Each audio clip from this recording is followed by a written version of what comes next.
The April wind off the Thames smelled of wet stone and cold iron as 12-year-old King Edward V stepped from the rocking barge onto the wharf below the Tower of London. Grey water slapped the pilings, echoing like distant drums beneath the ancient fortress walls. Edward pulled his cloak tight, the ermine heavy on his slight shoulders, and tried to appear taller than his frail frame allowed.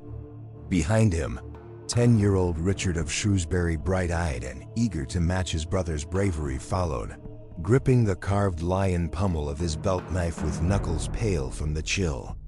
"Keep close," whispered Sir Thomas Vaughan, the boy's aging chamberlain, his voice rasping as though scraped against armor. "Your Grace, remember, the Tower is the safest place in London until your coronation. His Grace the Lord Protector waits within." Edward nodded, though the word safest rang hollow. The tower's ramparts loomed like petrified giants, their arrow slits glaring down. A murder of crows circled above Traitor's Gate, feathers black against the pewter sky, cawing as if passing judgment. At the gatehouse, Sir Robert Brackenbury bowed, keys jangling at his hip. "Welcome, your majesties," he said, eyes flicking to the gold circlet half hidden beneath Edward's hood. "His Grace, Duke Richard of Gloucester, prepares your apartments." The brothers exchanged a glance.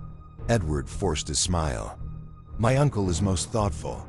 Inside, torchlight painted the stone corridors in trembling shadows. Tapestries muffled the echo of bootsteps hunting scenes of hounds tearing at a stag, crimson thread glinting like fresh blood. Edward's heart pounded. Each hallway felt narrower, the ceilings lower, the air thick with damp lime and secrets. They reached the royal lodgings overlooking the inner ward. Oak panel walls, a hearth already lit, the scent of beeswax and rosemary, yet the chamber felt stage, dressed, as though awaiting an audience. Richard pressed his nose to the window lattice. "I can see the river. Look, Ned barges like beetles crawling." "Tomorrow," Edward murmured, "I will ride through London in state." His voice quavered, betraying the boy behind the crown. "We will all cheer together." Behind him, a deeper voice answered, smooth as polished steel. "And so we shall, my king." Duke Richard stepped from the doorway, cloak of deep wine velvet pooling at his boots, eyes unreadable in the fireglow. "Everything is arranged." Edward swallowed. The embers snapped in the grate, spitting sparks that leapt like nervous thoughts. He sensed Richard's gloved hand settle on his shoulder, heavy, reassuring, possessive. "Rest, nephew. Your coronation procession awaits the city's delight. I'll see that nothing and no one mars it." He kissed the boy's brow, his trimmed beard brushing Edward's skin like winter bramble. Then he turned to Sir Thomas. "Guard them well. Vigilance is our watchword." The chamber door closed behind the Duke with a hollow thud. It echoed longer than seemed possible, as though the stone itself were reluctant to let the sound go. Night slipped over London. Bells tolled Compline from St. Peter at Vincula, muffled by drizzle that began to feather against the leaded windows. Edward lay awake beneath a canopy embroidered with the white rose of York, the carved bed as vast as a ship's deck. Across the room his brother's breathing steadied into child-soft sighs.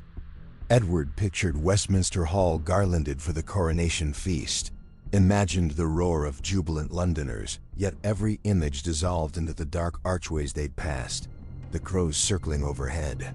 He slid from the blankets, bare feet cold on the rush-strewn floor. The hearth had dimmed to dull orange. He padded to the window. Rain distorted the glow of torches on the ward below, turning soldiers and servants into wavering phantoms. Near the bloody tower gate, two men sheltered under a lintel, one tall, cloaked, the other shorter, gesturing fervently. A spark flitted between them as if a flint struck, secret talk sealed by a hidden oath. Edward strained to discern faces, but the drizzle thickened, blurring forms. Behind him, a whisper. "Ned?" Richard sat upright, hair tousled, eyes wide with shared unease. "We'll be safe here, Uncle said so." Richard's hand found his. "Mother will come for us soon, won't she?" Edward squeezed his fingers. "She will. And I'll be crowned, and you'll stand beside me. Everything will be as father wished." He believed it as he spoke, wanted to believe. But sleep came slowly, and when it did, it carried a clang of iron doors echoing deep within the tower, like distant waves beating a hollow shore. Edward dreamed of the sea at Dover, wind whipping white, capped waves, gulls crying overhead, when a fist pounded the door. He jerked awake in gray dawn light. Sir Thomas Vaughan's anxious face appeared between velvet bed curtains. "Up quickly, sire. His Grace summons you to the council chamber, now." Edward's pulse hammered. Richard stirred, rubbing his eyes. Outside, trumpet blasts skirled across the inner ward, brittle in the chill. Armored boots clanged on flagstones below the window. Shouted orders rose like startled crows. Within the quarter hour, they followed Sir Thomas through corridors that smelled of damp wool and oiled steel. The boys' soft shoes whispered while guards' sabatons rang loud. At the council door, a halberd barred their path. "Stand aside," Vaughan barked. Sir Richard Ratcliffe emerged, lips tight. "Orders have changed. Only the king may enter." His gaze flicked to Richard of Shrewsbury. "The Duke of York will be escorted back." Edward stepped forward. "My brother comes with me." Ratcliffe's smile never reached his eyes. "His Grace the Lord Protector insists." Richard clutched Edward's cloak. "I'll wait just outside," he said with forced bravery. The doors groaned open. Edward crossed the threshold alone. Inside, heavy beams and mullioned windows enclosed a long trestle table strewn with charters. At its head sat Duke Richard, hands folded over a leather folio. Councillors ranged to either side: Lord Stanley, Bishop Stillington, Sir William Catesby. An empty chair gaped where Lord Hastings, the Chamberlain, should have been. Edward's stomach tightened. "Your Majesty," the Duke said, rising. "A matter most grave confronts us." Catesby slid a parchment forward. "Intelligence of a Woodville plot to seize your Grace and depose the Protector. Letters intercepted only this dawn." Edward recognized his mother's hand, Elizabeth Woodville's looping script. Addressed to her brother Anthony, Earl Rivers. The ink bled slightly, as though still wet. "What will you do?" Edward asked, voice small. "Safeguard the realm," Richard answered. He signaled. The side door opened.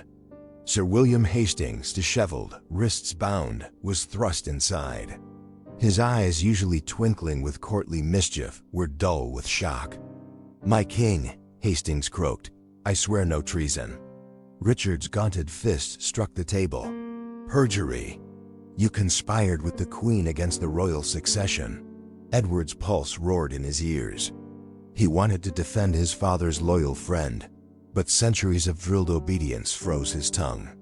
Hastings was dragged away. The axe waited on Tower Green. Its thud would echo before breakfast. Duke Richard's gaze softened. "Such harsh remedies grieve me, nephew. Yet England bleeds whatever factions war. Trust me to bind those wounds." He placed a hand atop Edward's. It felt cold, implacable as the crown itself. It felt cold, implacable as the crown itself. The council dispersed like ravens from a carcass, black cloaks fluttering through the passages. Edward emerged to find his brother gone, the hallway suddenly cavernous and echoing. Only Ratcliffe remained, wiping rain from his helm. "Where is Richard?" Edward demanded. "Move to more secure lodgings," Ratcliffe said. "The south-facing garden tower affords finer air." He offered a perfunctory bow, then turned on his heel, leaving the boy amid drifting torch smoke. Edward's steps carried him back toward his own rooms, but a detour drew him to the chapel of St. John, a round Romanesque chamber high in the white tower. Pale April light spilled through narrow windows, silvering the worn stone floor. He knelt where generations of kings had prayed before war. The silence felt ancient, almost living. Great-Uncle Richard had knelt here once, he realized, before Toten's snow-red battlefield. Perhaps ambition whispered to him in this same hush. Footfalls broke the spell. Elizabeth Lucy, a lady of the late Queen's household, hurried in, her linen veil sodden against her cheeks. "Majesty," she breathed, eyes rimmed red. She pressed a folded strip of silk into his hand. "From Her Grace, keep it hidden." Edward concealed the message inside his doublet. "How did you reach me?" "Through kitchens and privy stair," she said. "But I must flee before the guard returns." She kissed his knuckles and vanished like a gull into mist. Back in his chamber, Edward locked the door and unrolled the silken note. His mother's fine script crawled across the weave. "Trust no counsel but your own heart. Rivers is dead. Gray, Vaughan, taken. Seek sanctuary if you can. Richard means to wear the crown." Edward sank onto the window seat, pulse hammering. Ravens wheeled over the ward, their croaks scraped raw by wind.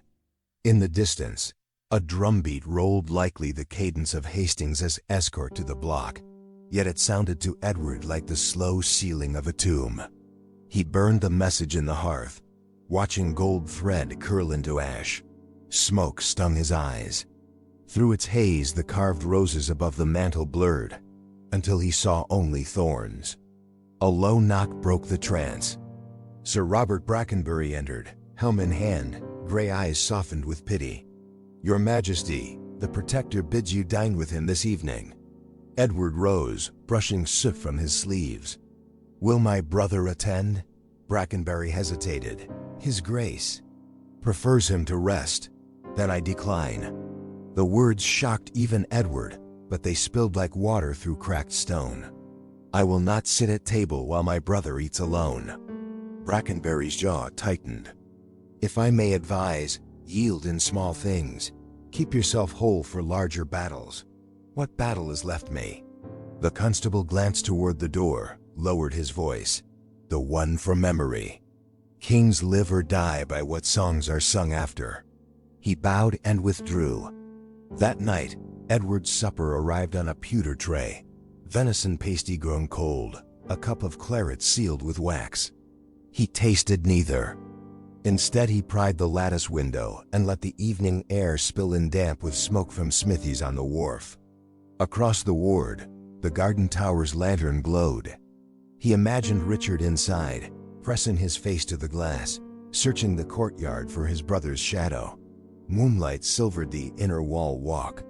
2 sentries paused beneath Edward's window. Their murmurs drifted up. "Parliament next week. Bastardy petition already drafted." The boys declared illegitimate, crowned to Gloucester.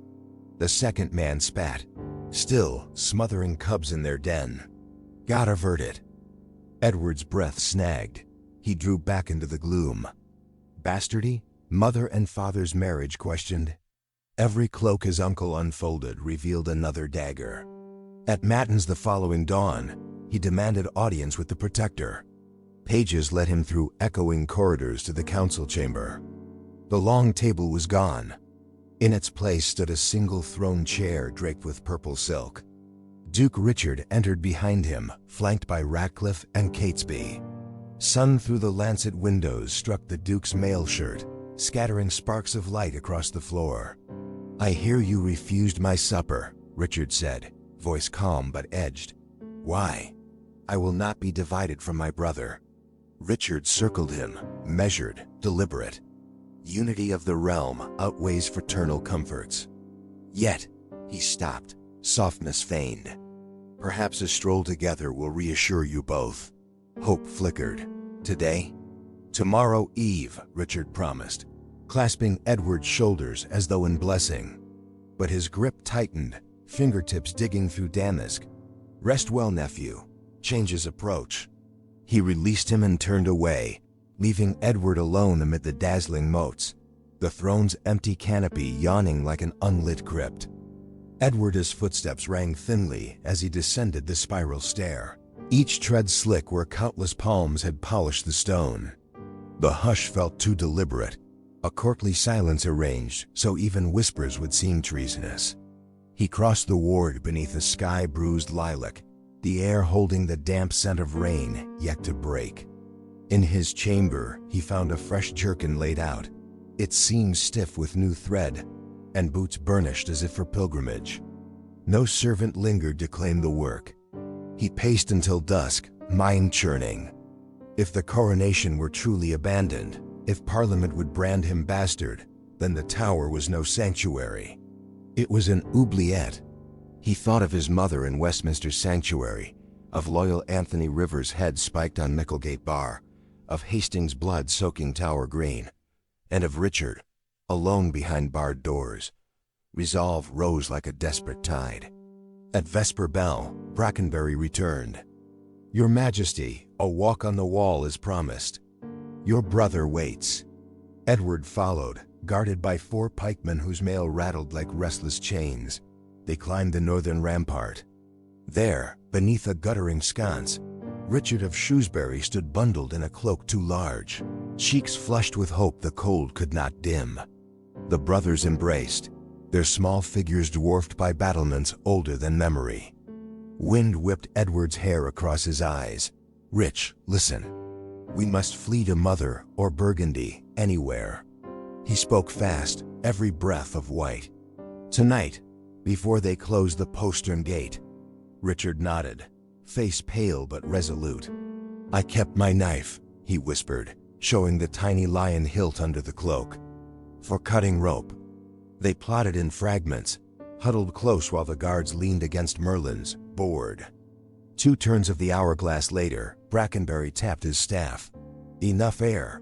Bedtime." Back through corridors they went, but at the garden tower stair a new detachment waited, men in dark livery without crest. Ratcliffe stepped forward. "Change of plan. His Majesty will sleep with his brother henceforth, for comfort's sake." Edward masked his haste with a bow. Inside, the chamber was smaller than his old one-low ceiling, single arrow slit, 2 truckle beds drawn together beneath faded arras. Yet the boys exchanged a glance. Together was all they needed. When torches guttered and footsteps faded, Edward swung off the mattress, feeling for the loose flagstone he had noticed on entering. Beneath lay damp mortar he could pry with Richard's knife. Each scrape sounded thunderous, but the wind howled outside, cloaking their labor. Brick by crumb, the hole widened until a cold draft breathed from blackness beyond. "Ready?" Edward asked. Richard grinned through fear. "For father's crown." They eased into the gap down a rubble chute that smelled of earth, rust, and forgotten prisoners. Unaware that at the stairhead Ratcliffe still lingered, listening, a thin smile etched beneath the torch shadow of his visor. The chute spat them out onto a ledge no wider than a coffin lid. Below, darkness pooled like ink. A faint, rank current of river air hinted at an outlet, not far, Edward prayed. He helped Richard drop silently beside him. Dust plumed around their boots. "Hold my sleeve," Edward whispered, feeling along the wall. His fingertips found an iron staple, and beyond it, the rotted remnant of a hemp rope. He tugged. Strands crumbled. Still, the staple itself might bear their weight. Bracing one foot against the wall, he swung down, testing. The cold metal bit into his palms but held. Richard followed, knife clenched between teeth. They lowered themselves into a corridor barely tall enough to stand. Water slicked the flagstones, reflecting the dim glow of a grill far ahead, moonlight on the other side. Freedom. The boys broke into a crouching run, splashes echoing like thrown stones. Behind, a dull clang erupted. Ratcliffe, sealing the chute's upper hatch. Leather-soled boots thundered after them. Edward seized Richard's hand, sprinting harder.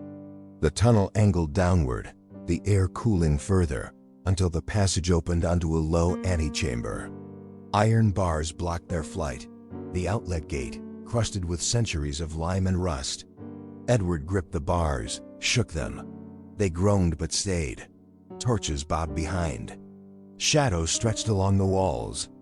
Richard pressed the knife between the rings of a corroded hinge, sawing, sparks flying. Footsteps closed armor, multiple men. Edward heaved on the gate with all the strength fear could give.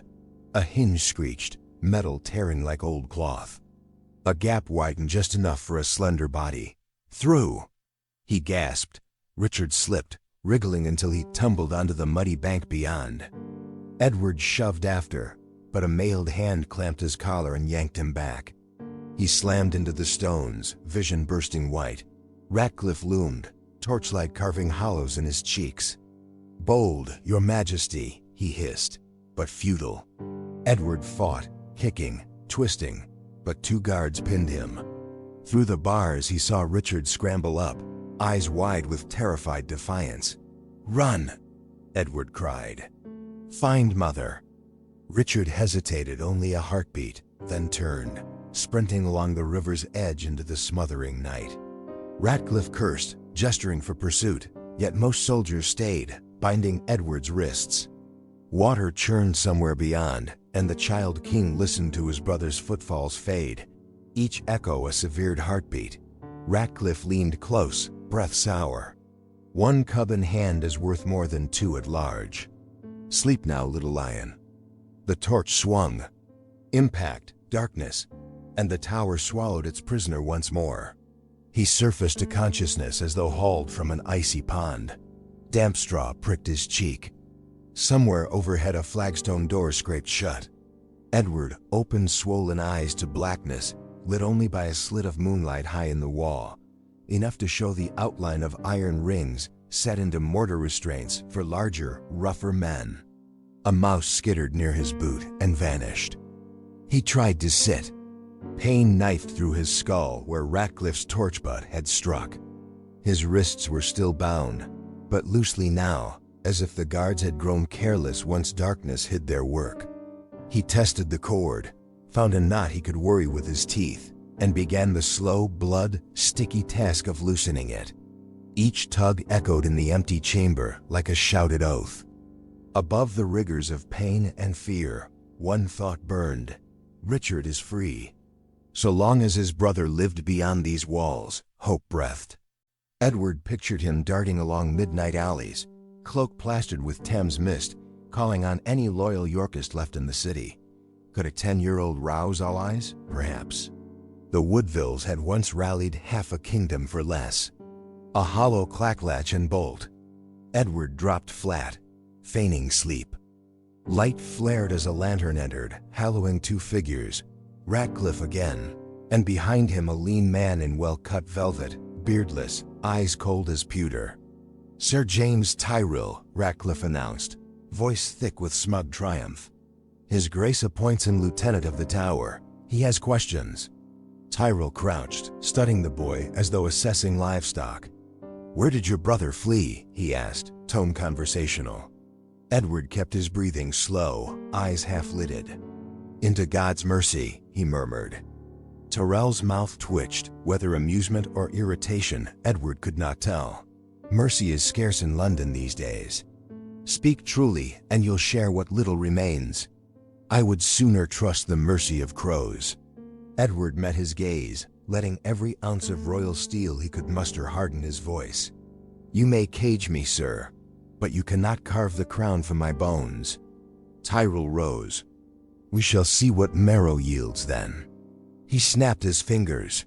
Ratcliffe produced a slender roll of wire garrote, the metal glinting like moonlit thread. Fear chilled Edward's resolve, yet he would not look away. Tyrrell turned to Ratcliffe. "Not tonight. I want the younger first. Find him." They stepped back into the corridor.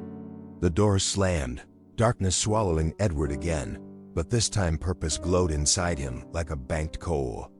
If Richard could stay ahead of their nets, if Edward could survive each night, perhaps dawn might still belong to them both. Morning crept finger-thin through the slit, dimming the stars and revealing the cell in grays, pitted walls sweating salt, straw mashed into a damp mattress, a bucket half full of fetid water. Edward eased the loosened cords from his wrists. Flesh beneath was raw, impressions of rope like crimson bracelets. He flexed until feeling prickled back. Footsteps. He retied the rope, just tight enough to fool a glance, and slumped. The bolt rasped. A jailer slid in a trencher of black bread and watered ale. No words. Edward forced a shiver, kept his gaze down. When the man departed, he sprang, jammed the trencher's splintered edge beneath the door as the bolt closed. Metal met wood with a muted click gap enough that the latch sat proud. A test push. It shifted, not yet free, but promising.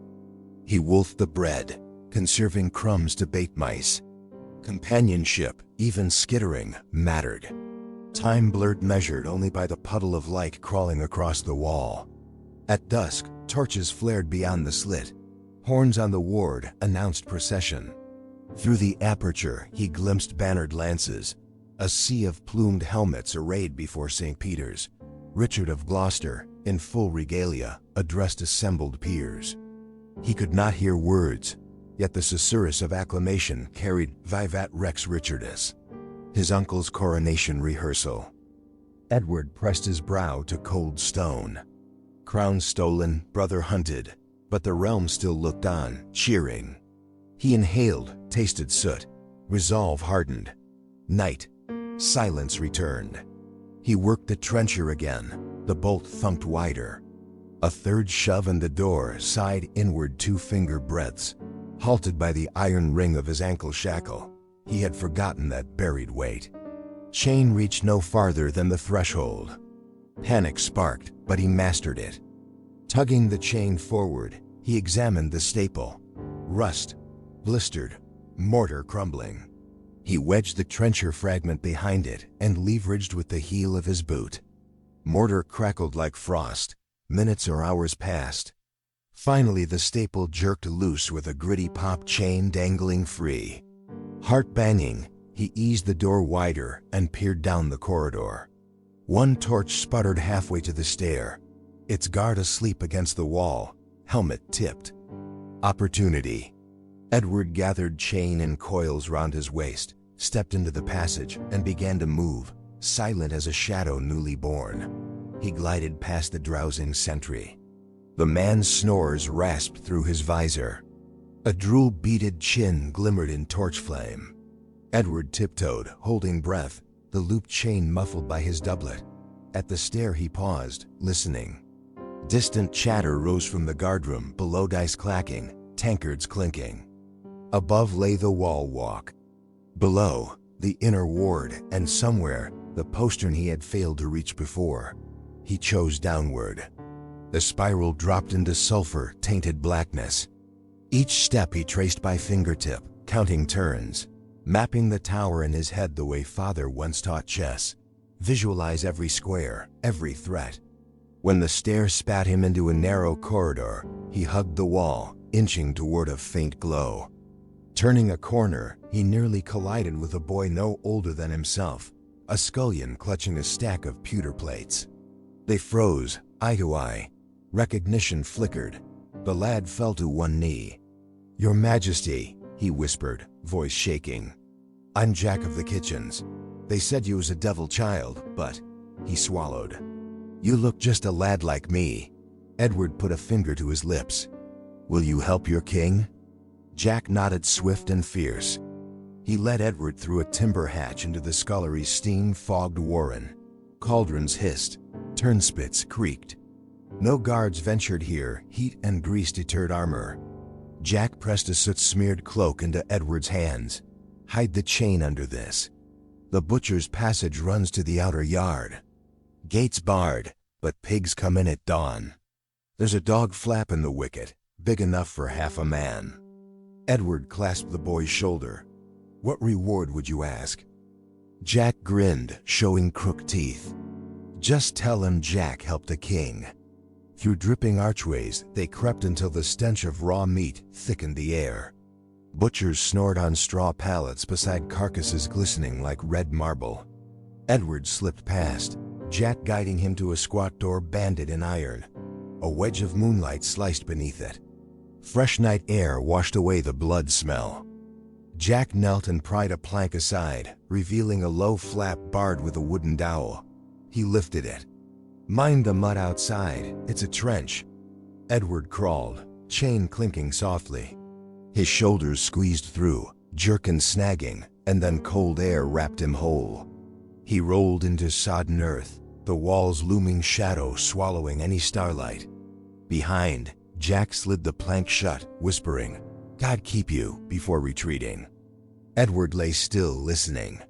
The tower's massive heart throbbed behind him, drums, watch calls, the metallic groan of portcullises. Ahead stretched a lattice of refuse trenches and half-flooded ditches. Beyond them, the crinkle of the river and the murmur of sleeping city streets. Freedom beckoned like a candle behind frostglass. He rose, wrapping the cloak tight, and stepped into ankle-deep slurry, seeking the Thames and his brother, while unseen eyes on the battlements scanned the dark for any shape that dared to slip the noose. A surge of icy water soaked his calves as he waded along the drainage runnel, its rivulets guiding him toward the river's hush. The reek of tallow and midden faded, replaced by tar and brine. When the trench opened beside a weather-chewed wharf, Edward ducked beneath an overhang of mooring ropes. Flat-bottomed lighters rocked gently, their hulks silhouetted against a thin skein of moonlight that pierced low clouds. He scanned the lane behind, empty. Somewhere far off a curfew bell tolled. Another answered, fainter. He tugged the chain coils free, dropped them with a muted splash, and eased onto the nearest barge. Boards creaked. He froze, then realized the sound blended with the water's lap. A pole lay across the deck. He pushed off, muscles trembling, guiding the craft into midstream where the tide pulled east, towards Southwark's black fringe. Halfway across, a lantern bobbed upriver, a patrol skiff. Voices carried. Boys cloak, say they'd check every hull. Edward's heart slammed. He angled the barge toward a shadow beneath London Bridge. Massive piers loomed, carved by centuries of current, their arches forming wind-hollowed throats. He wedged the craft against algae-slick stone, slipped over the side, and hugged a water-stained buttress where mortar had crumbled into footholds. Above him, the bridge's timber buildings perched like crooked teeth. Water roared through the narrow arch, spraying him with chill mist. The patrol glided past. Torch fire skittered across dark waves but did not pierce his crevice. Once it vanished, he climbed, fingers numb, until his palm hit the underside of a trap door, the kind fishmongers used to drop wares. He heaved. The hatch gave. Warm fish-rank air enveloped him. Inside, a storeroom stacked with wicker baskets. He collapsed among them, breath ragged, soaking garments leaving dark stains on planks. Candlelight flickered under a far door. Footsteps. He steadied himself, grasped a filleting knife left atop a keg. The door inched open. A figure stepped through small, slight, hood dropped to reveal matted curls and mud-spattered cheeks. "Edward?" whispered Richard, eyes shining in the dim. "I followed every boat till I saw one hide here." Relief broke from Edward's lungs in a shaking laugh that bordered on sob. "We're together," he said, gripping his brother's shoulders. "And tomorrow we find those still loyal to father."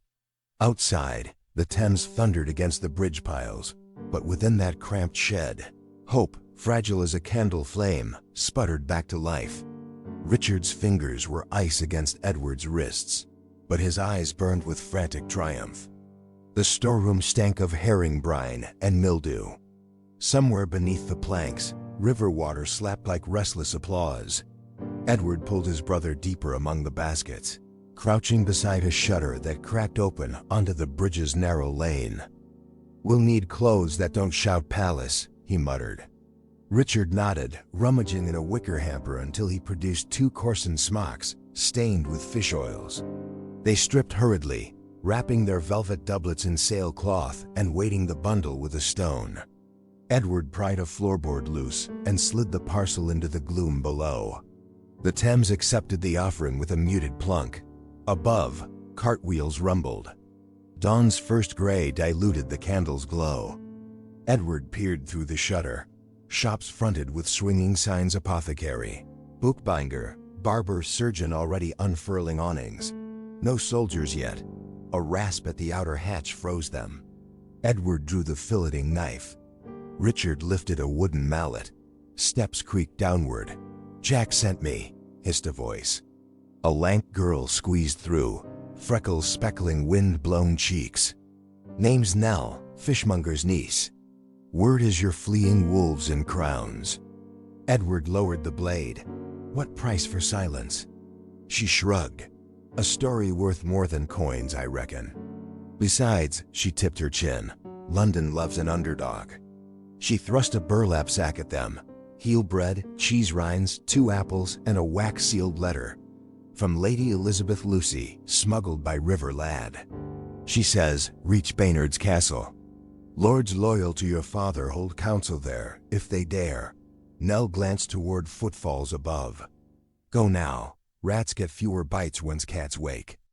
They followed her through a warren of salt-reek passages, emerging behind a tavern whose ale lantern guttered in dawn's draught. Smudging ash across their cheeks, they joined a procession of fishwives pushing barrows, heads down beneath linen caps. Across the river, Tower Hill jutted like a black tooth. Pennons already fluttered in victory's breeze. Edward gripped Richard's sleeve.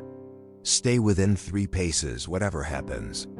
They tramped westward, boots sloshing through filth, hearts pounding with each clatter of hoof or shout of watchman, praying the city's tangled streets would not behind them faster than Richard's nets could unravel ahead. Their borrowed clogs slapped the cobbles as they threaded past the bridge gate and into the warren of Southwark lanes.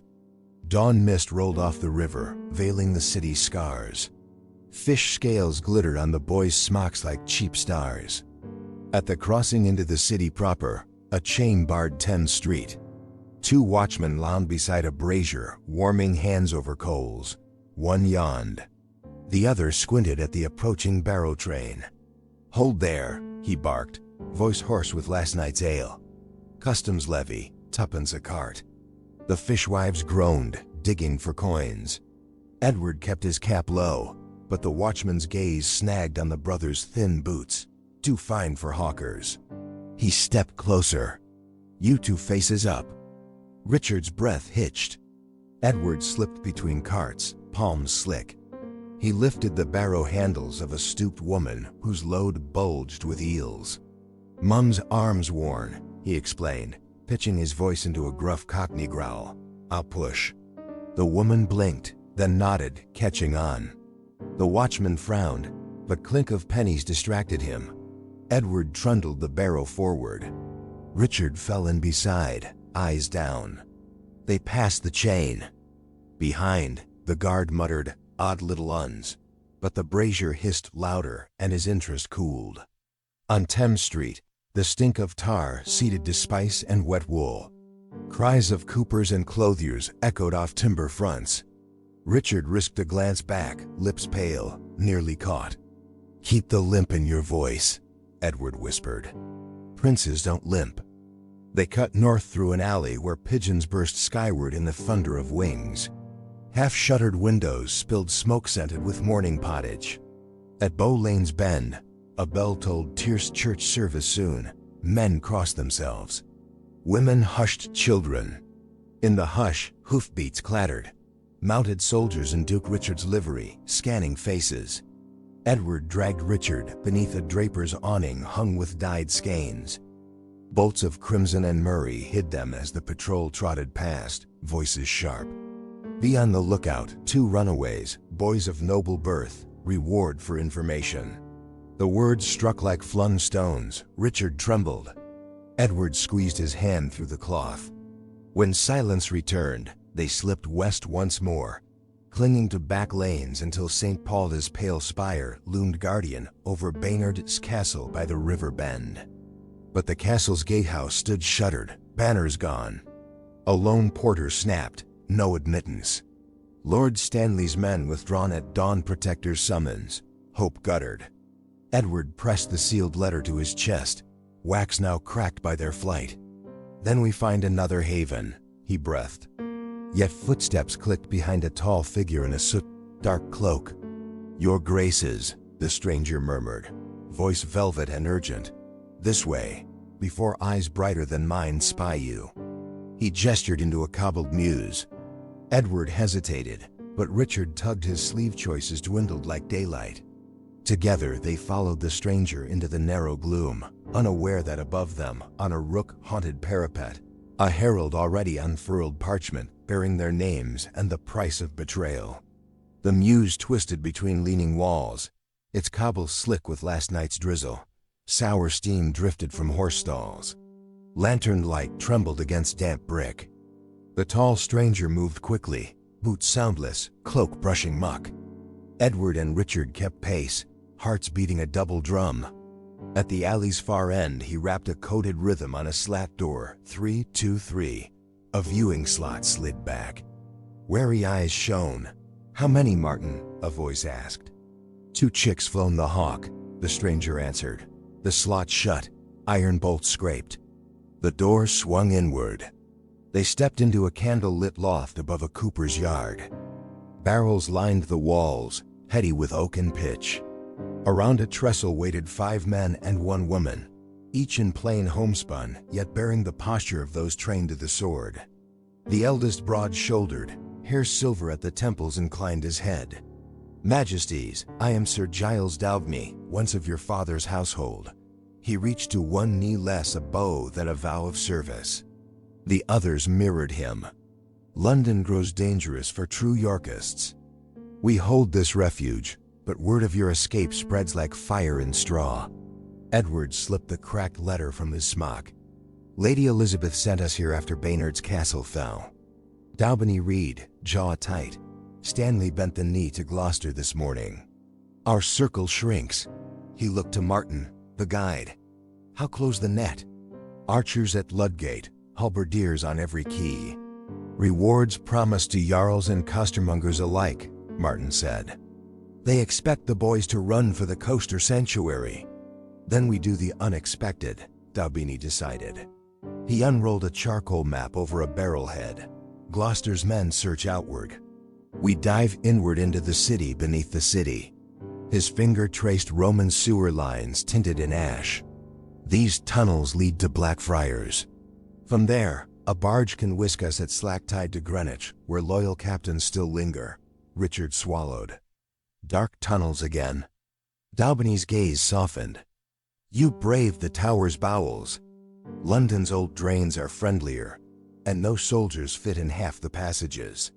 A rumble of distant drums pulsed through the floorboards, mustering calls on Cheapside.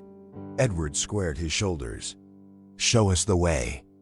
Torches were doused. Cloaks and leather satchels were shouldered. In single file, they slipped through a trapdoor behind stacked barrels, down a ladder that met the cool breath of ancient stone. Rats scattered, water dripped, and the candle Martin carried painted wavering circles on soot-black archways.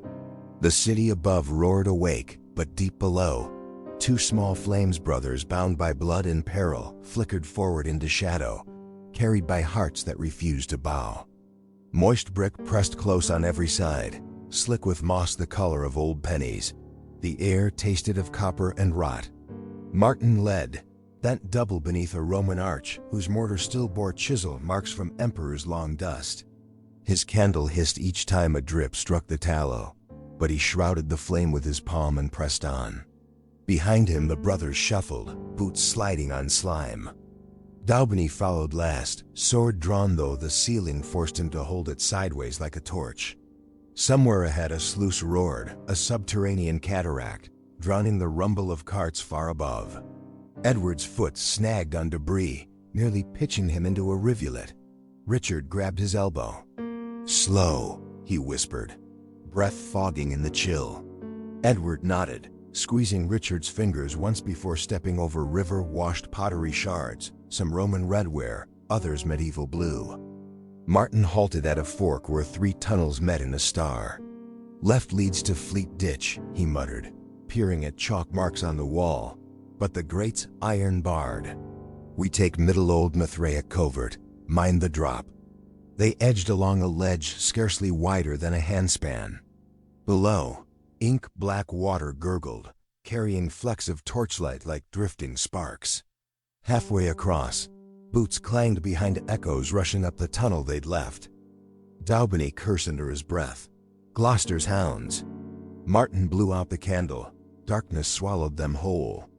Edward steadied himself, heart hammering in deaf ears. The pursuing light bobbed closer, throwing spears of gold across vaulted gloom. A crossbow bolt hissed, ricocheting off stone with a vicious whine. "Jump!" Martin hissed. The ledge dipped toward the water. One by one they leapt to a catwalk on the opposite bank. Richard slipped fingers clawing slick brick until Edward lunged, catching his wrist. Together they crashed onto the planks, splinters tearing palms. Behind them, the first pursuer misjudged the gap, armor crashing into the channel with a shout muffled by water and chain. Dalbany herded them onward, deeper still. The tunnel narrowed to a stone throat, echoing each breath. From far ahead filtered a different sound bells, faint but clear. Martin smiled grimly in the dark. "Blackfriars. Tide's turning, keep your courage, little kings. Daylight waits at the river mouth." The bells tolled again, 3 short peals that seemed to vibrate through the brick like a heartbeat. As they rounded the next bend, the tunnel ceiling arched higher, opening into a vaulted cistern big enough to swallow a chapel. Columns of green slick masonry rose from oily water. Above, a broken oculus admitted a shaft of dawn, pale as spilled milk. A crude ladder, lashed from driftwood, leaned beneath the light. Martin scaled first, testing each rung, then beckoned. Edward boosted Richard up, followed, and Dalbany climbed last, hauling the ladder after to deny pursuit. They emerged into a half-collapsed crypt whose floor had sunk into marshy pools. Crabs scuttled in brackish shallows where monks once knelt. Beyond a shattered archway, daylight blinked off the Thames. A derelict pier jutted like a snapped bone. Lashed to its piles bobbed a narrow wherry, sail furled. At its tiller lounged a weather-beaten woman in a leather jerkin, auburn braid knotted with river shells. She raised a brow. "These your goslings, Giles?" "Eggs worth a kingdom," Dalbany said. "Is the path clear, Captain Wells?" "As clear as any path that runs straight under Gloucester's nose." She tossed a coil of rope onto the pier. "Tide's on the ebb, hurry." They crossed a plank gangway that dipped with every step. Wells grabbed Edward's arm as he stumbled. "Steady, Highness, river's less forgiving than rumor." Richard climbed aboard, eyes wide with something halfway between fear and wonder. "Where will you take us?" "Downriver to Greenwich," Wells said, loosening the sail. "From there, a fast cog waits. Burgundy if we're lucky, Britannia if not."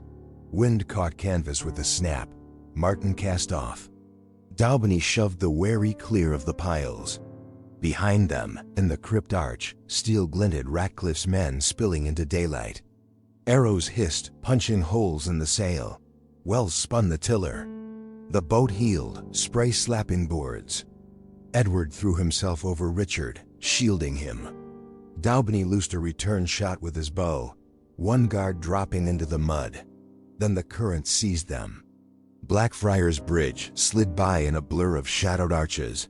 The shouts on shore dwindled beneath the roar of river and the drumroll in Edward's chest. Only when London's spires softened into mist did Wells ease the sheet.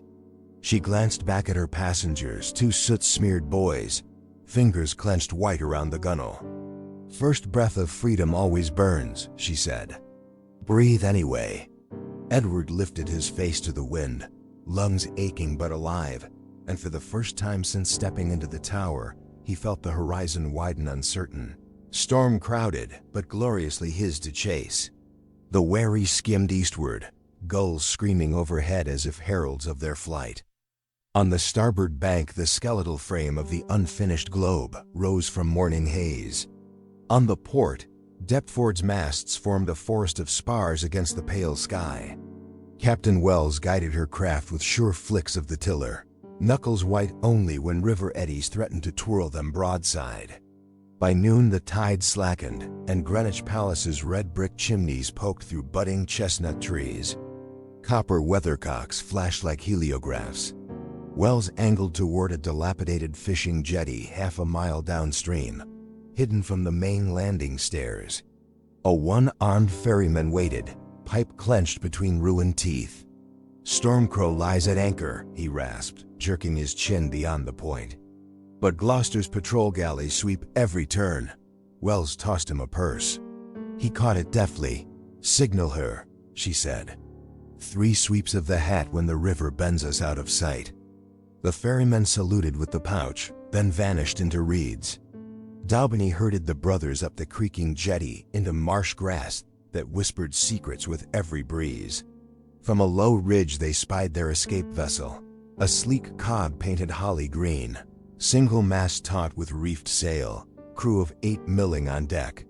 But farther upstream, a gray bark flying the Boar banner of Gloucester nosed around the bend, oars churning like mill paddles. "Timing," Martin muttered, stringing his bow again. Wells studied current and wind, eyes narrowing. "If Stormcrow hoists canvas now, she outrun, but only if we reach her first." "Then we sprint," Edward said before fear could find his voice. He seized Richard's hand and broke from the reeds onto shingle, boots crunching. The others followed, a sudden riot of motion. Shouts erupted aboard the green cog. The crew had spotted them. A bosun flung down a ladder net, while deckhands hauled up the anchor with frantic speed. Mid-river, the bark's captain bellowed orders.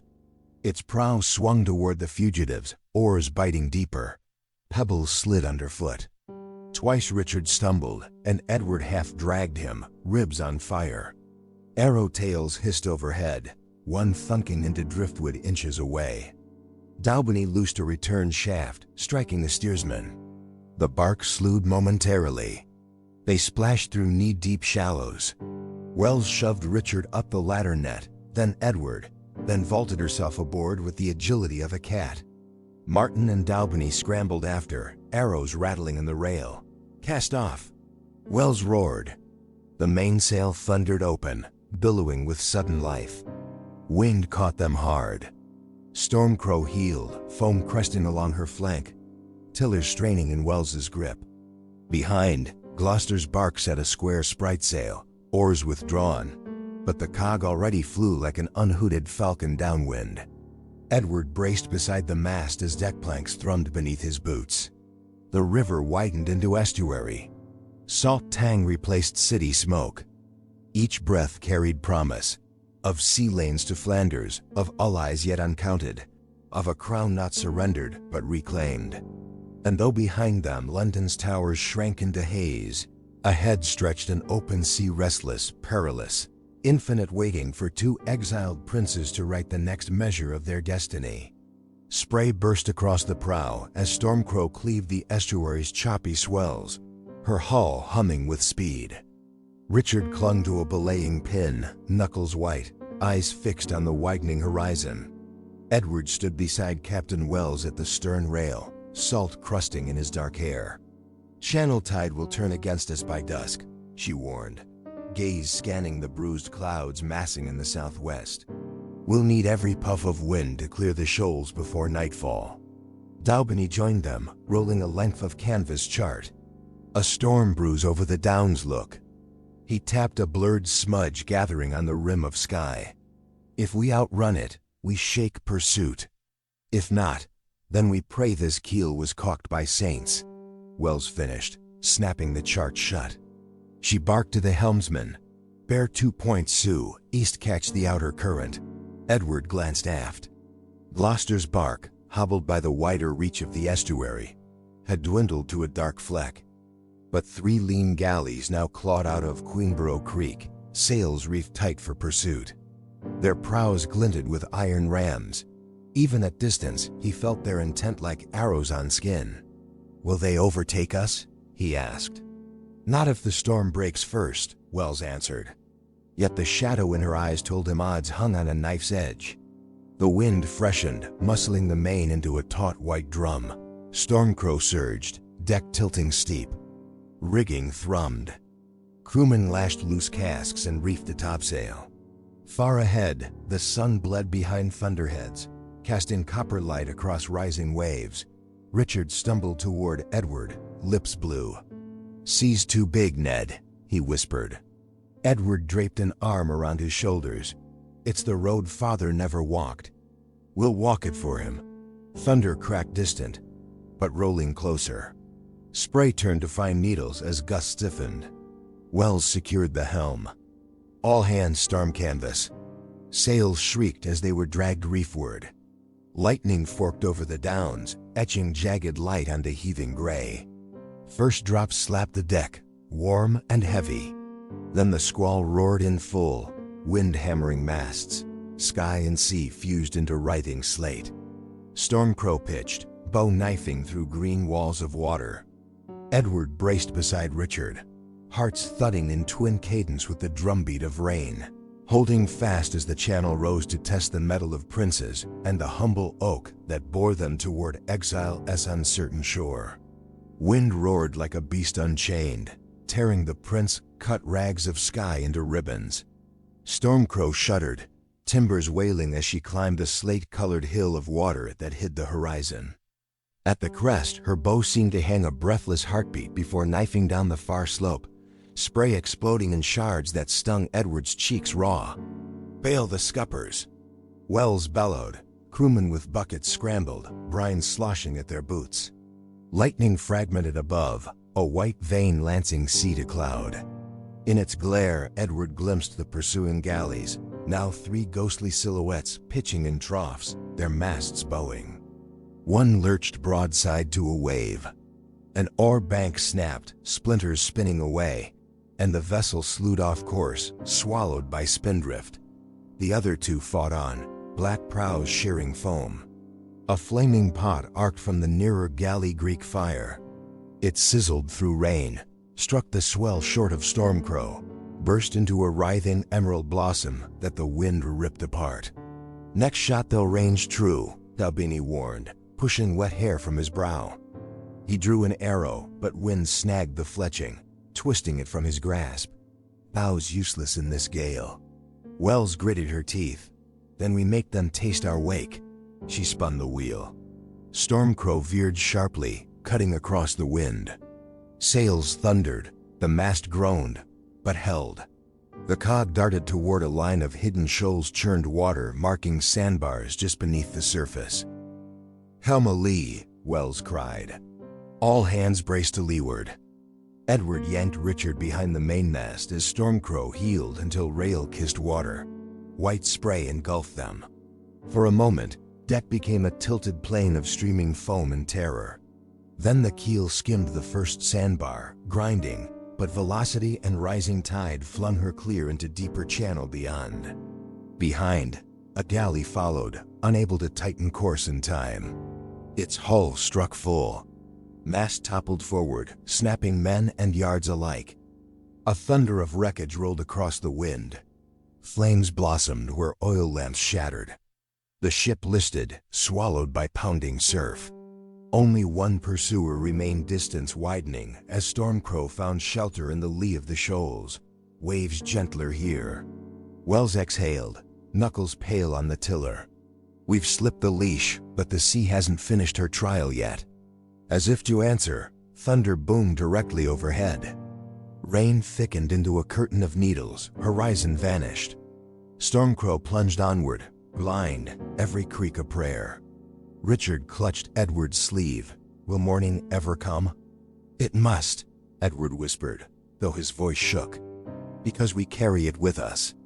The brothers huddled beneath the main boom, salt-stung and half-frozen, while the cog drove on toward unseen shores, through night, through tempest, through the ravenous dark that always tries and fails to devour dawn. Stormcrow battled the squall through the long black hours, sails reefed, knotted to ragged triangles, crew lashed by lines so the sea could not pluck them overboard. Each time the mainsail cracked like a cannon blast, Edward expected the mast to splinter. Each time it held, a fragile miracle forged of oak, tar, and defiance. That night, around a small hearth in their appointed chamber, the brothers met with their companions to chart next steps. Dalbini spread fresh maps acquired from a French clerk. Martin sharpened daggers with rhythmic strokes. Captain Wells traced shipping lanes on a parchment overlay. "We must sail before Gloucester's envoys convince Louis to detain us," Dalbini urged. "Burgundy is our surest ally. Duchess Margaret rules her court with iron favor for her nephews. Breza's couriers ride to Paris at first light," Wells added. "We have perhaps 3 days, 4 if the roads flood." Edward listened, gaze drifting to Richard, who sat cross-legged, fingering the small lion-hilted knife that had twice saved their escape. The younger prince's eyes held new steel, boyish terror tempered into resolve. "We leave in 2, Edward decided. "At dawn on the 3rd, we'll take ship for Bruges, warrant or no." He lifted his cup of watered wine, its surface flickering with firelight. "To the road ahead and to the crown that waits for rightful hands." They drank, and in the hush afterward, a church bell tolled midnight across Calais. Beyond stone walls, starlight flooded the channel, and though miles of treachery and politicking lay ahead, the exiled princes of York felt for the first time since their flight the fragile thrill of momentum history's wheel, nudged by courage beginning to turn their way. Dawn seeped into the citadel like ink into parchment, blushing the stone corridors with faint rose. Edward woke to soft footfalls and the whisper of hurried voices beyond the door. He slipped from bed, pulling on the wool tunic Governor Brez's steward had provided. Richard stirred, eyes heavy with half-dreamt worlds. A coded knock 221. Daubeny eased inside. "Scouts returned," he murmured. "Gloucester's herald reached Boulogne last night. Louis's court knows you're here." Edward's pulse quickened. "How soon will an order arrive to seize us?" "Briz believes 2 days, perhaps less." He's sympathetic, but his loyalty bends to Paris. Richard swung his legs over the pallet. "Then tomorrow's dawn becomes today's dusk." Downstairs, Captain Wells paced the courtyard beside Stormcrow's coxswain, who had ridden through the night from the harbor. "Soldiers boarding every outbound vessel," she reported. "They stamp Louis's seal on holds, inventory crews. If we sail under French flag, we'll tow a noose behind us." Edward frowned. "We need a ship beyond Calais's reach, something flying neutral colors." "A Breton cog, the St. Malo Maid, lies at anchor in Gravelines," Martin offered, arriving with a rolled message pilfered from a guardhouse. "Small crew but fast, and her master hates both French and English taxes with equal vigor." "Gravelines is 8 leagues, Daubeny calculated aloud. "A hard ride, but manageable by night." Richard grinned, youthful spark piercing exile's gloom. "We've outrun storms and galleys. A few French leagues won't fell us." Preparations unfurled in hushed efficiency. Wells bribed a stable hand for fresh mount stocky Picardy geldings that knew marsh track better than paved road. Martin acquired peasant cloaks and broad-brimmed straw hats, disguises coarse enough to pass inspection, yet light for swift travel. Daubeny penned a courteous note to Governor Briz, thanking him for hospitality should unforeseen necessity demand our sudden absence. As twilight pooled in the garden, hemmed by jasmine, the princes took final counsel beneath an arbor. Bees hummed in the dusk-scented air. Somewhere beyond walls, a troubadour's lute traced a melancholy line. "What if Louis's men catch us on the road?" Richard asked, voice low. Edward met his brother's gaze, seeing flickers of the boy who once chased kites across Windsor lawns, and the fledgling leader war's shadow had forged. "Then we remind them a king's ransom rides these saddles," he said quietly, "and that the House of York still breeds lions." Horses snorted as grooms led them out. Moonrise silvered the ramparts. With cloaks drawn, the small company mounted. Hooves clacked on cobble, then softened to muffled thuds on the marsh path heading northwest. Behind, Calais's towers receded into night like specters of an old life. Ahead stretched salt flats, shimmering under starlight, and beyond them, the mouth of the Where the St. Malo made waited new vessel, new gamble, next turn of fortune's relentless wheel. Wind off the North Sea sighed across the salt flats, tugging at cloaks and carrying the briny musk of exposed tide pools. Hooves squelched in peat. Each step left black water seeping behind. Lanterns remained shuttered, Martin navigated by moon, and the pale thread of the Milky Way stitched overhead. Reeds rustled like restless ghosts. An hour in, the marsh track narrowed between dikes. Ahead, torchlight glimmered an outpost, 2 timber huts and a crude barricade where French pikemen warmed themselves at a brazier. A lean sergeant paced, Wolf cloak draped over mail. The riders reined in beneath a willow's drooping curtain. "We cannot turn back," Daubeny whispered. "Detour means drowning in bog." Martin unslung his bow. Wells stayed his arm. "Blood will shout louder than hooves," she murmured. She tugged off her cloak, revealing a coarse flax tunic, and slipped from the saddle. "I'll draw them. When they step from their fire, ride hard along the dike's edge. The ground there will hold for a moment no more." Before argument could bloom, she marched into torch glow, shoulders hunched in the posture of a weary fishwife. "Messieurs," she called, voice scratchy with fabricated exhaustion. "Lostway Graveline's market." Sea fog swallowed the track. The sergeant raised his torch, revealing a scar like rope along his jaw. "Market's closed till dawn. Show travel coin." "Coin?" Wells laughed bitterly, displaying empty palms. "Only oysters and aching feet," the soldiers snickered. One ambled forward, pike lowered. "We'll search your bundle." Now Daubeny hissed. Edward spurred his gelding. Richard clung behind. The company burst from shadow, galloping past the brazier. Sparks whirlpooled as startled pikemen wheeled. One jabbed at Edward's mountainist by inches. Hooves hammered the dike, clods flying. Behind, Wells pivoted, kicking hot embers into the sergeant's face before sprinting to her tethered horse. Fury and curses followed, but the marsh swallowed sound. The trail widened onto firmer sand. Tide hissed nearby, advancing. Lanterns bobbed in gravelines harbored dozens of masts, clustered like dark thorns against lighter sky. They reined up behind a dune crowned with marram grass. The Saint Malo maid rode at anchor just offshore, hull lantern throwing a lemon slice onto rippling water. A dinghy waited, muffled by tar-soaked cloth. At its oars sat a wiry Breton with sharp grin. "Vous êtes les passengers' secrets?" he rasped.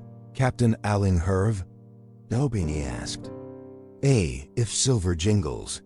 Wells tossed a pouch she'd filched from the sergeant's belt.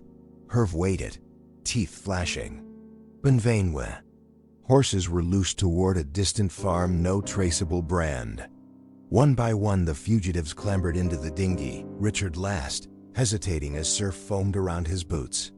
Edward extended a hand. "The sea hasn't bested us yet, brother." Herve pulled at the oars. The shore receded. Behind the dunes, torches clustered pursuit already rousing. But the channel stretched ahead, moon-laced and endless, and beyond its horizon lay Bruges' gilded halls, Aunt Margaret's iron will, and perhaps the army of salvation England's stolen princes would one day lead home.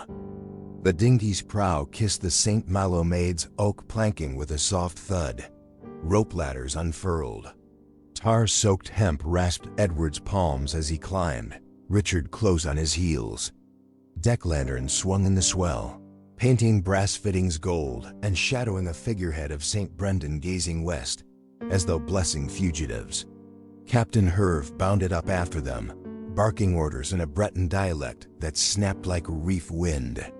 Sails unfurled cream triangles catching the nocturnal breeze, while deckhands hauled the anchor with a chorus of salt, rough shanties.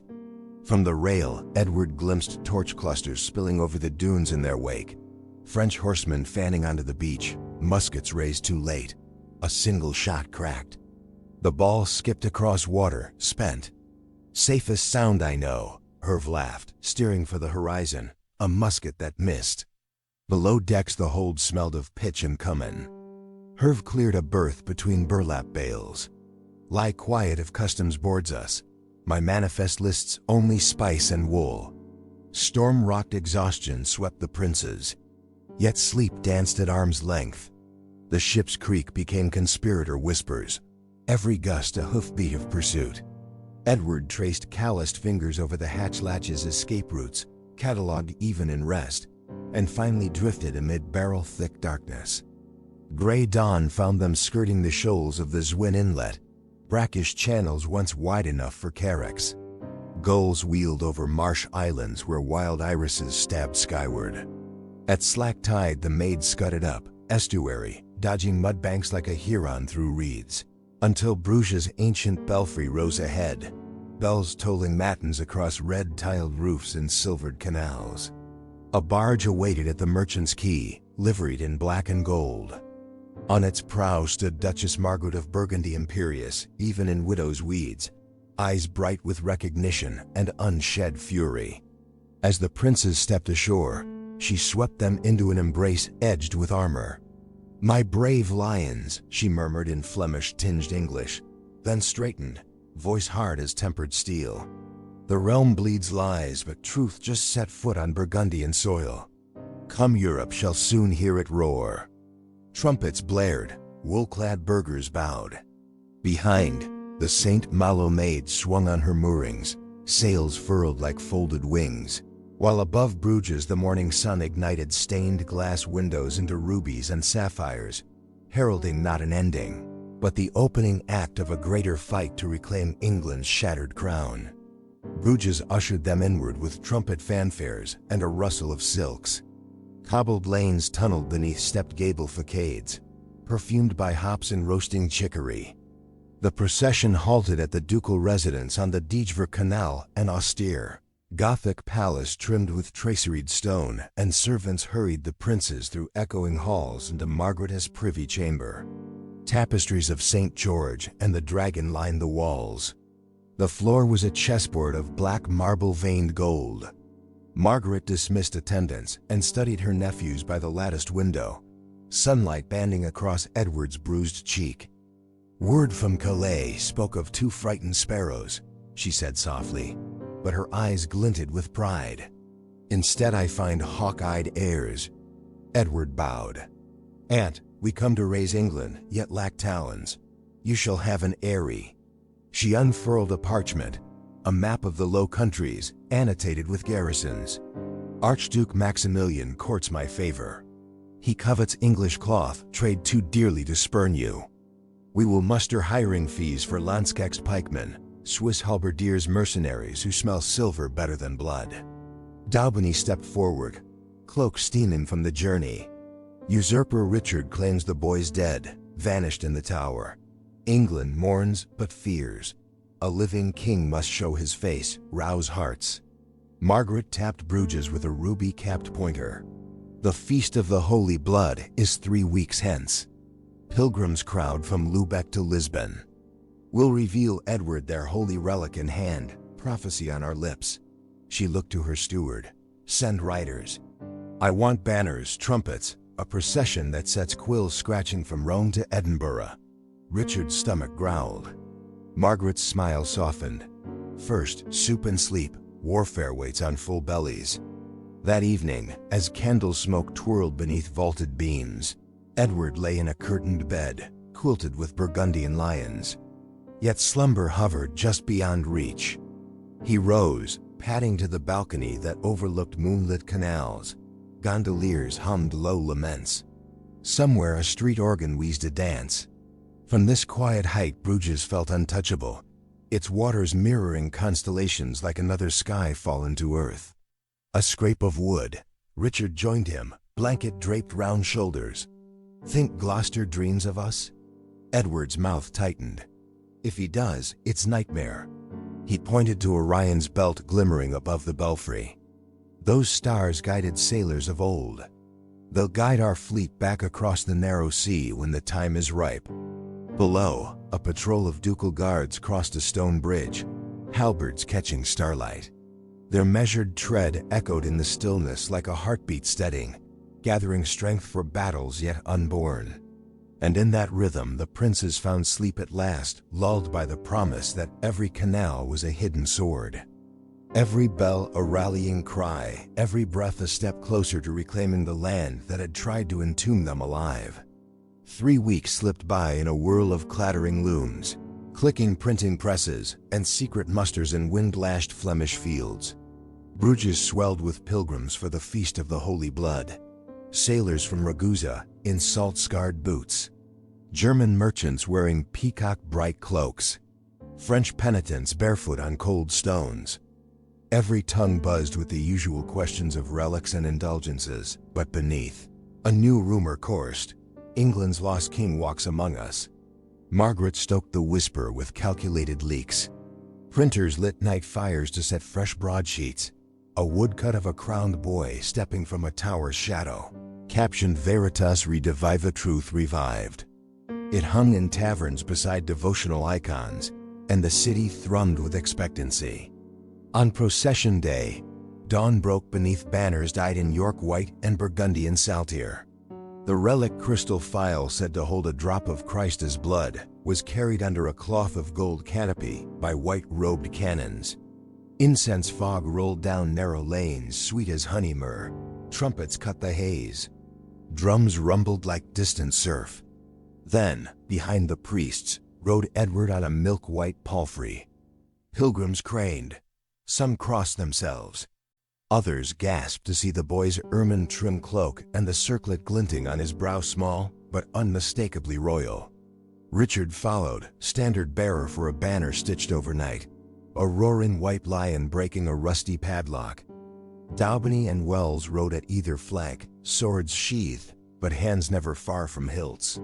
At the Grand Place Tribune, Edward dismounted. A hush thickened the square.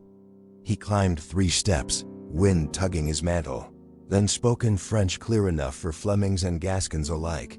I stand not as a usurper of these lands, but as a guest seeking justice for my murdered kin and my stolen crown. My uncle's knife missed its mark. England's heart yet beats. To every soul who honors truth, I ask only this: carry my story home. Let it ride with spice caravans and merchant galleys. Let it echo in guild halls and cathedral naves until no lie can drown it. The crowd answered first with murmurs, then with a rising chant. Le vrai roi, the true king.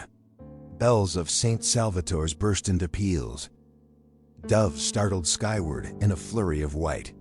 Yet amid the acclamation, Edward caught a flicker, a hooded figure atop a nearby gallery, arm locking into the stance of an arbalester. Steel glinted. Instinct overrode ceremony. He lunged, shoving Richard to the cobbles as the bolt hissed past, punching splinters from the wooden lectern. Panic rippled, pikemen surged. Wells vaulted the rail, dagger flashing, while Martin loosed an arrow that streaked like a comet. The assassin toppled, crashing through banners into the throng below, crossbow skittering across stone. Soldiers dragged the writhing form clear, a Breton mercenary bearing the white boar badge of Richard III. Edward rose, chest heaving, and faced the stunned square. Blood trickled where a splinter had grazed his cheek, scarlet stark against ermine. He lifted his voice again, fiercer. You see the reach of tyranny. But know this: iron cannot silence rightful heirs. I live, my brother lives, and with God's grace, we shall reclaim what was torn from us. Roars answered, angry, vengeful, swelling like a storm tide. And in their thunder, Edward felt the wheel of fortune notch forward. Rumor hardened into belief, belief into resolve. Somewhere across the narrow sea, his uncle would feel the tremor and know that the princes he thought buried were instead forging an army. Within the echo of church bells and the clamor of Flemish pikes, horns blared above the tumult, and Burgundian guards locked shields around the princes, carving a path back toward the palace. Margaret met them at the gateway, eyes fierce but steady. Blood shed on holy ground binds allies tighter than treaties, she said, gesturing them inside. Now every guildmaster in Flanders will swear Gloucester sent that bolt himself. Within hours, couriers thundered out along every chaussee. Maximilian of Austria replied first, 5,000 Landsknechts under Count von Waldburg, pikes bristling like a steel wheat field, plus 2 bombards on loan from Ghent. The Duke of Cleves sent lancers. Liege promised gunpowder. Even the Hanse merchants smelling profit in restored English cloth trade advanced credit for ships and salt pork. Edward convened a war council in the palace armory. Maps unfurled beside racks of Zwinders. Candle wax dripped like tiny stalagmites while plans took shape. Land at Sandwich, Daubeny urged. Kentish ports still favor York. Wells argued for Suffolk, where her privateers controlled smuggling creeks. Margaret counted barrels of powder, balancing ambition against purse. Finally, Edward drew a bold line across the channel. "We strike Dover. The white cliffs will answer a white rose." 6 weeks later, at dawn's rim, a fleet of 30 cogs and caravels slipped from Zealand's mist. Canvas billowed. Banners snapped white rose, Burgundian saltire, the lion-breaking padlock. Richard stood at the forecastle, armor freshly fitted, eyes fixed on a horizon slowly kindling pink. Behind him, rows of pikemen murmured prayers or sharpened blades on whetstones that hissed like vipers. Sea fog parted to reveal Dover Castle's keep, silhouette black against the dawning fire. No English banners greeted them, only cold stone and gulls. Welles's flagship loosed a single cannon volley that boomed off the cliffs, echoing inland like a knell. By mid-morning, the Yorkist standard fluttered from the harbor's ruined signal tower, and Kentish yeomen long resentful of Richard's new taxes poured down chalk lanes to join the returned king. News galloped faster than any horse. Canterbury opened its gates. Rochester declared for Edward before noon. In London, the Lord Mayor convened a frantic council, while in far-off Nottingham, Richard III's spy-masters placed trembling fingers on the map, tracing the white tide surging toward the capital. Fog hung low over the Thames as Edward's vanguard approached London Bridge, hoofbeats muffled on dew-slick cobbles. Gilt banners fluttered from every window blue of the drapers, scarlet of the mercers, each now stitched with a hurried white rose. Fishmongers leaned from upper galleries to cheer. Steeple bells pealed with abandon. The gatehouse guard, seeing the Yorkist tide and hearing the roar behind it, swung the portcullis up without a fight. Inside, chaos met jubilation. Crowds surged around the prince's horses, thrusting rush torches aloft, crying, "Long live King Edward V." But fear threaded their joy. Rumor claimed Richard III rode south with the levy of the North 10,000 spear and bow hardened on Scottish marshes. Edward summoned the city captains in Guildhall's hammer-beam nave. Lanterns smoked above oak tables strewn with billet reports. Richard's avant-garde sighted near St. Albans. Lord Howard's artillery convoy lagging on Watling Street. Northern archers pillaging villages in Hertfordshire. Over the hubbub, Edward's voice cut clear. "We meet him before he reaches these walls." Blackheath, 2 days hence, ground open enough for pike blocks, close enough for London to hear our victory. That afternoon he and Richard walked the silent precincts of Westminster Abbey. Sunshafts slanted through rose windows, limning dust motes like drifting souls. Edward halted before their father's chantry tomb. "We end this where our line began," he murmured, palm against cool Purbeck marble. Richard set his smaller hand atop his brother's. "Tomorrow we fight for him, and for the boys who were meant to die in silence." Outside, Daubney drilled lanzknechts by torchlight, their pikes bristling in perfect hedge. Welles's sailors mounted culverins on wagons, each barrel chalked with a chalk lion. Flemish gunners sighted angles along the Old Kent Road. Among them moved London apprentices with makeshift bills and hammers, grim faces lit orange by forge fires, a city-turning workshop into arsenal. Night brought cold mist, yet no one slept. On every hearth in London, a candle burned, small flames whispering the same prayer, that dawn on Blackheath would crown courage, not cruelty. And in the Tower, still loyal to Gloucester, Sir Robert Brackenbury gazed south from the battlements, wondering which sun would rise stronger come the morrow, the pale disk over Greenwich, or the white rose standard now unfurled against the stars. Dawn bled gold across Blackheath's rolling plateau, gilding dew-hazed grass and the ragged banners planted through the night. Edward stood helmet and curious beside his brother, two pale silhouettes against a phalanx of pikes. A priest intoned the mass of martyrs. Thousands knelt, armor clinking like wind chimes. When the priest raised the host, sunlight burst through the cloud bank and a gasp rippled from hedge archer to Flemish gunner, as though heaven had loosed a signal flare.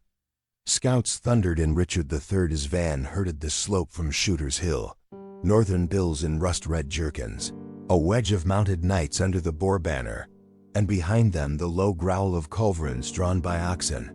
Trumpets brayed. Edward stepped before his line. Men of Kent, London, Burgundy, look yonder. That host marches on lies and fear. We march on memory, justice, and tomorrow. He unsheathed the sword once borne by his father at Towton. Follow this steel, and England follows us. A roar answered, rolling southward like surf. Drums rattled. Lanzknechts lowered 20-foot pikes. Londoners hefted blacksmith hammers.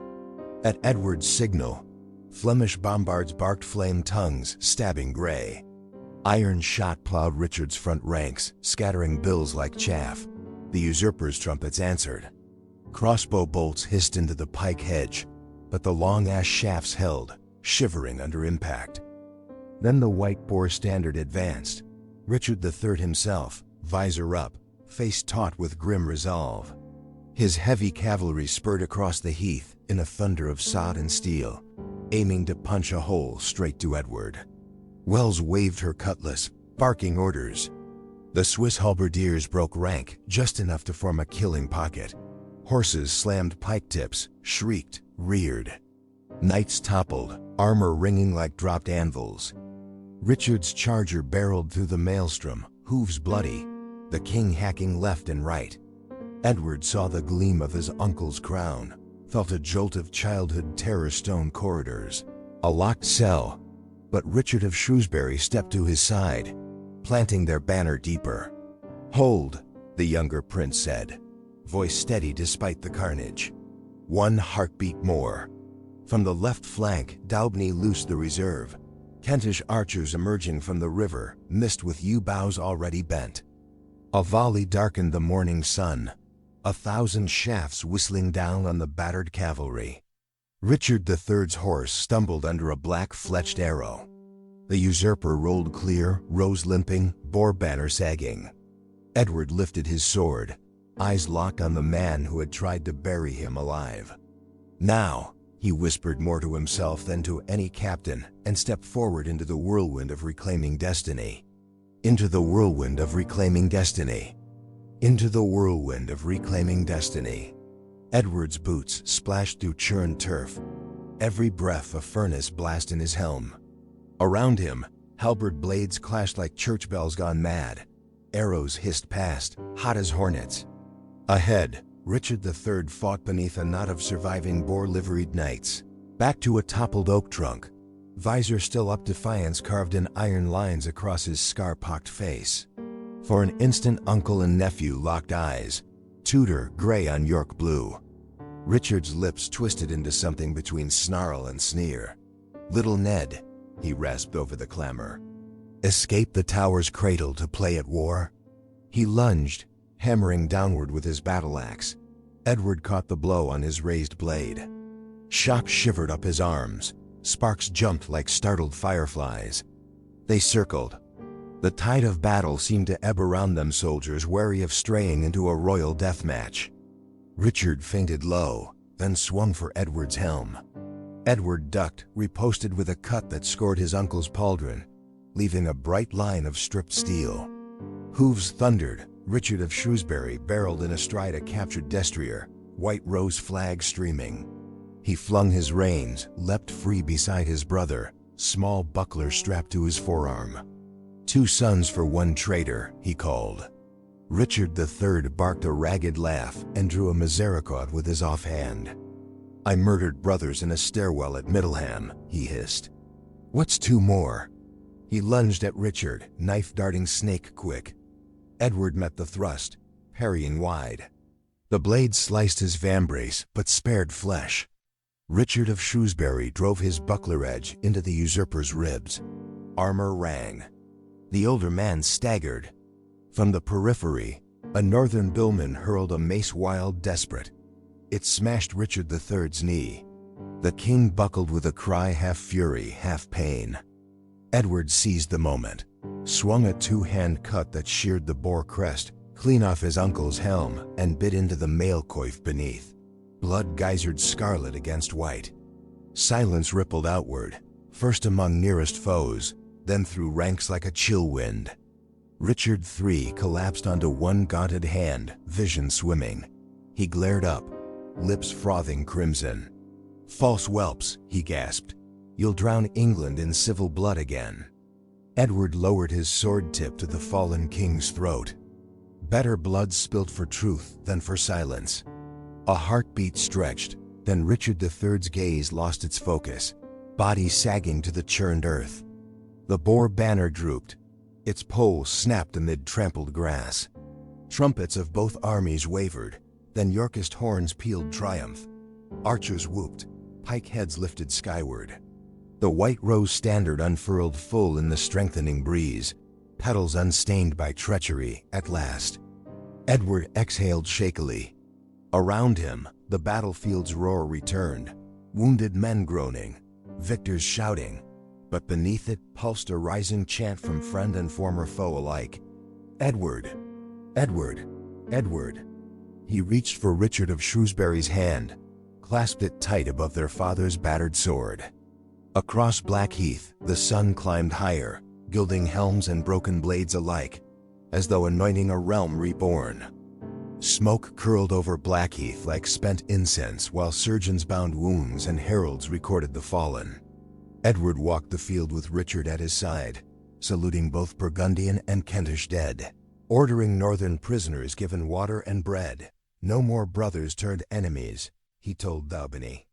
"This victory seeds peace, not vengeance." At twilight they entered London by candlelit procession. Crowds thronged Cheapside, strewing rosemary on the cobbles.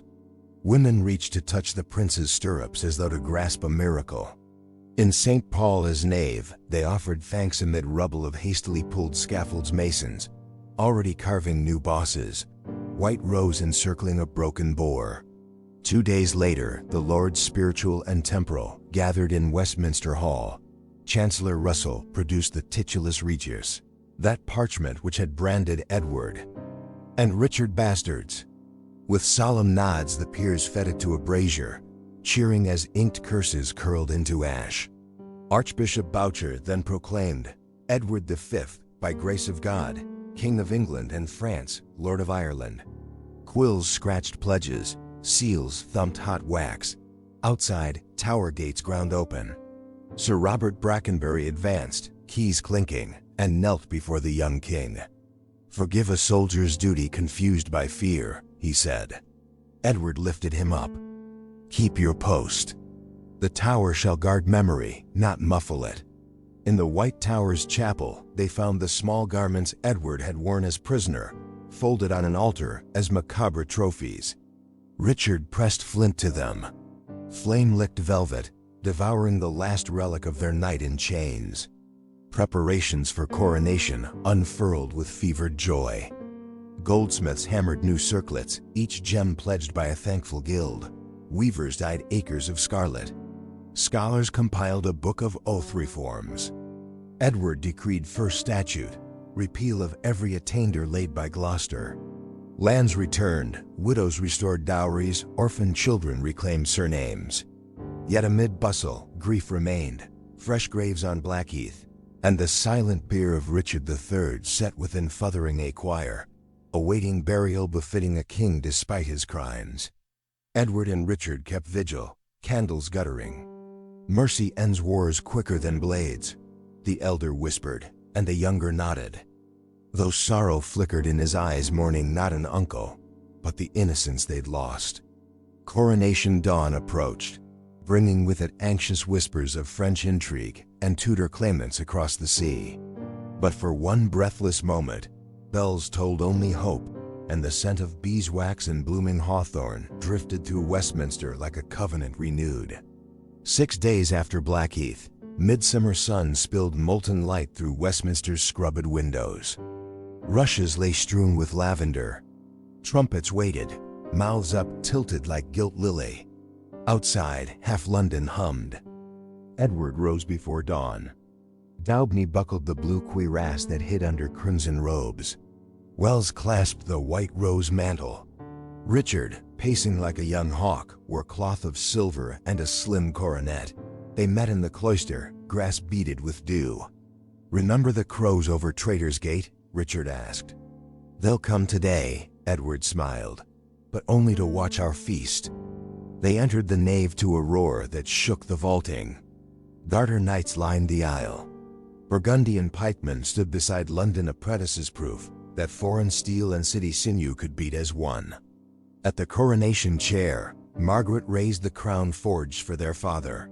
The archbishop anointed Edward, oil traced a cross on brow, breast, hands still scratched from war. "By the Lord who humbles the proud," Boucher declared, "I set this crown upon your head, gold settled." The nave burst with bells and pipes. Edward's sight shimmered tears or the weight of hammered glory. He turned, lifted his father's sword, and the din swelled higher. After Mass, the procession wound to the river. At Tower Wharf, barges draped in cloth of gold rocked and tied. From the water where chains once gripped his ankles, Edward scattered silver pennies to children. Richard laughed, flinging coins so high they winked like daytime stars. That evening, beacon fires ringed the hills, holding darkness at bay. On the palace terrace, Edward said, "The crown is only the beginning. Now we must craft a kingdom worthy of those who died and of the boys who refused to die." Richard answered with a smile forged of steel and dawn. Below, voices braided dusk with the Yorkist anthem. As the first stars showed above London, no longer prison but capital reborn, King Edward V, let the song bear him toward the wide, unfinished future. Edward rose before dawn. Daubeny buckled the blue cuirass that hid under crimson robes. Wells clasped the white rose mantle. Richard, pacing like a young hawk, wore cloth of silver and a slim coronet. They met in the cloister, grass beaded with dew. "Remember the crows over Traitor's Gate?" Richard asked. "They'll come today," Edward smiled, "but only to watch our feast." They entered the nave to a roar that shook the vaulting. Garter knights lined the aisle. Burgundian pikemen stood beside London apprentices, proof that foreign steel and city sinew could beat as one. At the coronation chair, Margaret raised the crown forged for their father. The archbishop anointed Edward, oil traced a cross on brow, breast, hands still scratched from war. "By the Lord who humbles the proud," Boucher declared, "I set this crown upon your head, gold settled." The nave burst with bells and pipes. Edward's sight shimmered tears or the weight of hammered glory. He turned, lifted his father's sword, and the din swelled higher. After Mass, the procession wound to the river. At Tower Wharf, barges draped in cloth of gold rocked and tied. From the water where chains once gripped his ankles, Edward scattered silver pennies to children. Richard laughed, flinging coins so high they winked like daytime stars. That evening, beacon fires ringed the hills, holding darkness at bay. On the palace terrace, Edward said, "The crown is only the beginning. Now we must craft a kingdom worthy of those who died and of the boys who refused to die." Richard answered with a smile forged of steel and dawn. Below, voices braided dusk with the Yorkist anthem. As the first stars showed above London, no longer prison but capital reborn, King Edward V, let the song bear him toward the wide, unfinished future.